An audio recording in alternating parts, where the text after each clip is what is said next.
Hi friends, welcome to my channel Telugu వంటకాలు బజయ్య. మీ జయ ఈరోజు మీ ముందుకి సంక్రాంతి స్పెషల్ రెసిపీ అయిన జంతికలు కరకరలాడి క్రిస్పీగా ఉండాలంటే ఎలా చేయాలో పక్కా కొలతలతో అయితే ఫుల్ వీడియో మన యూట్యూబ్ ఛానల్లో ఉందండి.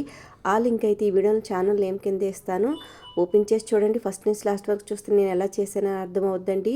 ఈ సంక్రాంతికి ఈ కరకరలాడే క్రిస్పీగా ఉండే జంతికలు చేసుకోవాలనుకుంటే నేను ఎలా చేశానో అలా ఒకసారి ట్రై చేయండి. చూస్తుంటే నోరు ఊరిపోతుంది. ఎమ్మిగా ఉండి ఈ జంతికలు. అలాగే ఒక్కొక్క ప్రాంతంలో మురుగులు అంటారు, చెక్కినాలు అంటారండి. చూసారుగా, మేమైతే జంతికలు అంటాము. ఎంతో క్రిస్పీగా ఉండి ఈ జంతికలు అయితే చక్కగా ఆయిల్ పీల్చకుండా నేను ఎలా చేశానో చూడండి. వీడియోని ఇస్తే అందరూ ఒక లైక్ చేయండి, షేర్ చేయండి. లైక్ చేయడం వల్ల అయితే వీడియో ఎక్కువ మందికి రీచ్ అవుద్దండి. నాకు సపోర్ట్ చేసిన వాళ్ళు అవుతారు. అలాగే మంచిగా కామెంట్ పెట్టడం వల్ల కూడా నాకు సపోర్ట్ చేస్తున్నారు. కొత్తగా చూసిన వారు అయితే సబ్స్క్రైబ్ చేసుకోకపోతే సబ్స్క్రైబ్ చేసుకొని బెల్ ఐకాన్ యాక్టివేట్ చేసుకుంటే కొత్తగా నేను ఏ వీడియో పెట్టినా మీకు నోటిఫికేషన్ వస్తుందండి. చూస్తుంటే ఎంతో ఎమ్మెమ్మిగా నోరు ఊరిపోతుంది కదండి. తినేయాలనిపించేస్తుందా మరి? Thank you for watching friends.